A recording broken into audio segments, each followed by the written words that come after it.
அன்பு மக்களே வணக்கம். இந்த நேரத்தில் உடம்பு மனசு ரெண்டையும் நல்லா வச்சுக்குவோம். நம்மளை சுற்றி என்ன நடந்துட்டு இருந்தாலும் பரவாயில்ல, அதெல்லாம் மறந்துட்டு இந்த வீடியோவை ரிலாக்ஸாக பாருங்கள். நம்ம வீடியோக்களை தொடர்ந்து பார்க்குற வியூவர்ஸ்க்கு இது ரொம்ப பிரத்யேகமான பூ இல்லையா? இந்த பூவோட பேர் பாலியாந்தஸ். இன்னும் கொஞ்ச நாளில் இதோட சீசன் முடிய போகுது. தேனீக்கள் இந்த பூக்களை ரொம்ப விரும்புது, நானும் தான். ஏன்னா இன்னும் பாருங்க, அவ்வளோ பூக்கள் கொடுத்துட்டே இருக்கு. இந்த பூ டியூலிப் வகையை சார்ந்தது. இந்த பூ பாருங்களேன், எவ்வளோ பிரகாசமான ஒரு சிவப்பு நிறத்தில் பூக்குது. இந்த டியூலிப்புக்கு பேர் red riding hood. Little red riding hood அப்படின்றது குட்டி பசங்களுக்கெல்லாம் பிடிச்ச ரொம்ப பிரபலமான கதைங்க. என் பொண்ணுக்கும் இந்த கதை ரொம்ப பிடிக்குங்க. அதனால இந்த டியூலிப் வகையை அவளுக்கு டெடிகேட் பண்ணுறதுக்காக வளர்த்துருக்கேன். இது டியூலிப் வகை, ஆனால் டுவார்ஃப் வெரைட்டி, அதாவது ஹைட்டு கம்மியாக தான் பூக்கும்.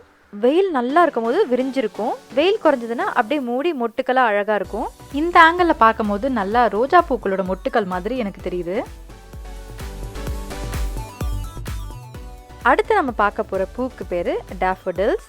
இந்த பூக்கள் பார்க்குறதுக்கு வெக்கப்பட்டுட்டு தலை குனிஞ்சிருக்க மாதிரி இருக்குல்ல. இந்த பூக்களை கொஞ்சம் லிஃப்ட் பண்ணி காமிக்கிறேன், எவ்வளோ அழகாக இருக்குன்னு பாருங்களேன். இந்த வெரைட்டி வந்து டபுள் கலராக பூக்கும். உள்ளுக்குள்ளே இருக்கிற இதழ்கள் வந்து கேக்கில் இருக்கிற ஐசிங் மாதிரி இருக்கும். இந்த பூக்கள் மொட்டிலிருந்து விரியும் போது மஞ்சள் நிறம் கொஞ்சம் அதிகமாக தெரியுது. அதுக்கப்புறம் போக போக வெள்ளையும் ஆரஞ்சு கலருமா சேர்ந்து மாறிடுது. ஆனால் இதோட வாசம் செம்மையாக இருக்குங்க. இதுலேருந்து அப்படியே ஒரு ஸ்வீட் வெண்ணிலா ஸ்மெல் வரும். அடுத்து பார்க்க போகிறது, இந்த பூவெல்லாம் நம்மளால் வளர்க்க முடியுமா அப்படின்னு யோசிச்சு பார்த்த பூ. எத்தனையோ நாடுகளில் டியூலிப் திருவிழா நடக்கும். ஒருவேளை டியூலிப் பூக்களை பார்க்கறதுக்கு அந்த திருவிழாவுக்கு போயிருந்தா கூட ஒரு நாள் சந்தோஷமாக இருந்திருக்கும். ஆனால் தினம் தினம் பார்த்து என்ஜாய் பண்ணணும்னா நம்ம வீட்டில் வளர்த்தாதாங்க முடியும். அந்த விதத்தில் தோட்டம் வச்சிருக்கிற நம்மெல்லாம் எவ்வளோ லக்கின்னு பாருங்க. டியூலிப்ஸ் வளர்க்குறது எனக்கு கனவு அப்படின்றதுனால தொட்டியில் வச்சுட்டு 5 மாதம் வெயிட் பண்ணேங்க, இந்த பூ எப்போ பூக்கும் அப்படின்னு. பூத்ததும் உடனே ஒரு செல்ஃபி எடுத்தாச்சு. ஒரு நாள் வெயில் அதிகமாக இருந்த நேரத்தில் இந்த டியூலிப் மலர்கள் நல்லா விரிஞ்சிருந்தது. கிட்டத்தட்ட இதழ்கள் உதிர்ந்துருமோ அப்படின்னு கூட யோசித்தோம். வேலையெல்லாம் முடிச்சுட்டு இந்த பூக்கள் பக்கத்தில் வந்து உட்காந்துருந்தேன். பார்த்தா அதில் செல்லோ டேப் போட்டிருந்தது. என்னடா இது, இந்த பூவில் போய் செல்லோ டேப் போட்டிருக்கே அப்படின்னு சொல்லி பார்க்கும்போது யார் பண்ண வேலையாக இருக்கும் அப்படின்னு யோசிச்சு பார்க்கும்போது கண்டிப்பாக என் பொண்ணாக தான் இருக்கும் அப்படின்னு எனக்கு தோணுச்சு. நீ தான் பண்ணியா அப்படின்னு கூப்பிட்டு கேட்கும்போது, இந்த பூக்களோட இதழ்கள் கீழே விழுந்தா நீ ஃபீல் பண்ணுவ, அதனால தான் ஒட்டி வச்சேன் அப்படின்னு சொல்லி சொன்னா. இதை கேட்டதும் எனக்கு தூக்கி வாரி போட்டுருச்சு. அவ எனக்கு அம்மாவா இருந்த தருணம் அது. நெருங்கிய நண்பர்களா உங்க எல்லாரையும் பார்க்கறதுனால தான் இதெல்லாம் ஷேர் பண்றேங்க. அடுத்து பார்க்க போறது ஹயசிந்த் அப்படின்ற ஒரு பூங்க. இந்த பூ செம்ம வாசமா இருக்குங்க. என்னுடைய தோட்டத்துல இருக்கிறதுலே வாசம் ரொம்ப ரொம்ப அதிகமா இருக்க பூ இதுதான். ஊதா நிறத்துல இருக்கிற இந்த பூ செம்ம அழகு, கூடவே நீல கலரும் தெரியுது பாருங்க. இந்த குட்டி வாட்டர் செட்டப் எதுக்கு அப்படின்னு நம்ம வீடியோஸை ரெகுலராக பார்க்குறவங்களுக்கு கண்டிப்பாக தெரிஞ்சிருக்கும். இதை பார்த்து இதே மாதிரியே செஞ்சு நமக்கு ஃபோட்டோஸ்லாம் அமைச்சிருக்காங்க. ரொம்பவே க்யூட்டாக இருந்ததுங்க.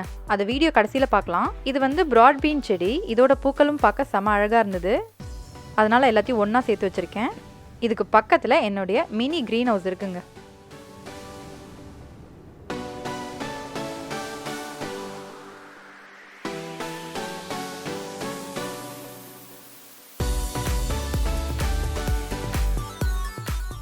அடுத்து நம்ம முன்னாடியே பார்த்த daffodils இந்த சைட்லேயும் இருக்குது.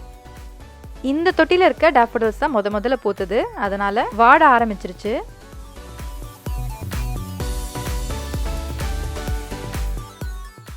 இந்த பூக்களுக்கு பேர் pansies. இந்த செடியை இப்போ தாங்க மீட் எடுத்திருக்கேன். இதை பற்றின முழு இன்ஃபர்மேஷனை இன்னொரு வீடியோவில் கண்டிப்பாக நான் அப்லோட் பண்ணுறேன்.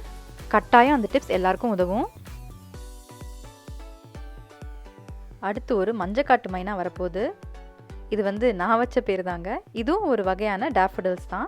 இறைவனோட படைப்பில் இந்த பூக்களோட அழகை எப்படி வர்ணிக்கிறதுனே தெரில. எவ்வளோ சூப்பரான கலர் காம்பினேஷன் பாருங்கள். இந்த பூக்களில் எனக்கு பிடிச்சிருக்கிறது அந்த உள்ளுக்குள்ளே இருக்கிற ஆரஞ்சு கலரில் இருக்கிற ஒரு கப்பு மாதிரி சென்டரில் இருக்குது பாருங்க. அதுதான் ரொம்ப அட்ராக்டிவாக இருக்குது. இதில் ஆச்சரியமான விஷயம் என்னென்னா, அப்படியே நம்ம ஊர் மல்லிப்பூ வாசம் வருதுங்க. இந்த பூக்கு பக்கத்தில் உட்காந்துட்டோன்னு வச்சுக்கோங்களேன், லைட்டாக காற்று வீசினா போதுங்க, அப்படியே அந்த இடமே மணக்கும். இந்த பூக்களும் உங்கள் எல்லாருக்கும் நல்லா ஞாபகம் இருக்கும்னு நினைக்கிறேன். பாலியாந்தஸ் அப்படின்னு வெள்ளைப்பூ உள்ள மஞ்சள் கலர் பார்த்தோம் இல்லையா, அதே மாதிரி தான் இதுவும். அதே வெரைட்டி தான். இது வந்து சிவப்பு உள்ள மஞ்சள் கலர். இந்த கான்ட்ராஸ்ட் பூ எனக்கு ரொம்ப ரொம்ப பிடிக்கும். நல்லா பிரைட்டாக கண்ணை பறிக்கக்கூடிய ஒரு கலர். நம்மளோட தோட்டத்தையே அப்படியே பிரைட்டன் அப் பண்ணிடுது. இது இன்னொரு ஊதா ஹயாசிந்த், முன்னாடியே பார்த்தது தான். இது வெள்ளை கலரில் இருக்க ஹயாசிந்த். இந்த பூக்கள் நிறைய கலர்ஸில் வருங்க. ஒவ்வொரு கலருக்கும் ஒவ்வொரு ஸ்மெல்லு உண்டு. அதே மாதிரி ஒவ்வொரு கலருக்கும் ஒவ்வொரு அர்த்தமும் உண்டு. முக்கியமாக இந்த பூக்களை நிறைய கிஃப்ட் பண்ணுவாங்க. இந்த பேபி பிங்க்ல இருக்க ஹயாசிந்த் பூக்களை மதர்ஸ் டேக்காக என் கணவரும் என் பொண்ணும் சேர்ந்து எனக்கு கிஃப்ட் பண்ணாங்க. தேனீக்களை விட இந்த பூவை அதிகமாக நுகர்ந்து பார்த்தது அது நானாக தான் இருக்கும்னு நினைக்கிறேன். வீட்டுக்குள்ள என்ட்ரன்ஸில் இந்த ஒரு பூ வச்சா போதுங்க, வீடே மணக்கும். கோடை காலத்தில் தோட்டத்தில் தேனீக்களுக்காக கண்டிப்பாக இதை செய்யுங்க அப்படின்னு சொல்லி நம்ம வீடியோ போட்டிருந்தோம். அதை பார்த்து எவ்வளோ க்யூட்டாக செஞ்சு அனுப்பியிருக்காங்க பாருங்க. நம்ம வீடியோ போட்டு 2 நாளில் அனுப்பிச்சிட்டாங்க. சூப்பருங்க, கலக்கிட்டீங்க. இது இங்கிலாந்து இளவரசி டயானாக்கு பிடித்தமான ஒரு பூ. இதுக்கு பேரு ஃபர்கெட் மீ நாட். இது நம்ம தோட்டத்தில் அதுவாக வளர்ந்த ஒரு பூ. இந்த பூக்களை எல்லாம் நீங்களும் என் கூடவே சேர்ந்து பார்த்து ரசிச்சிருப்பீங்க. உங்களுக்கு இந்த வீடியோ பார்க்க எப்படி இருந்தது, இந்த பூக்களை பார்க்கும் போது என்னெல்லாம் தோணுச்சு அப்படின்னு தெரிஞ்சுக்க ஆவலாக இருக்கேன். ஞாபகமாக ஒரு லைக் கொடுங்க. இந்த மாதிரி நேரத்தில் மனதுக்கு மகிழ்ச்சியை தரக்கூடிய இந்த மாதிரி வீடியோக்களை உங்கள் ஃப்ரெண்ட்ஸ் அண்ட் ஃபேமிலிக்கு ஷேர் பண்ணுங்கள். உங்கள் எல்லாருடைய அன்புக்கும் சப்போர்ட்டுக்கும் மிக்க நன்றி.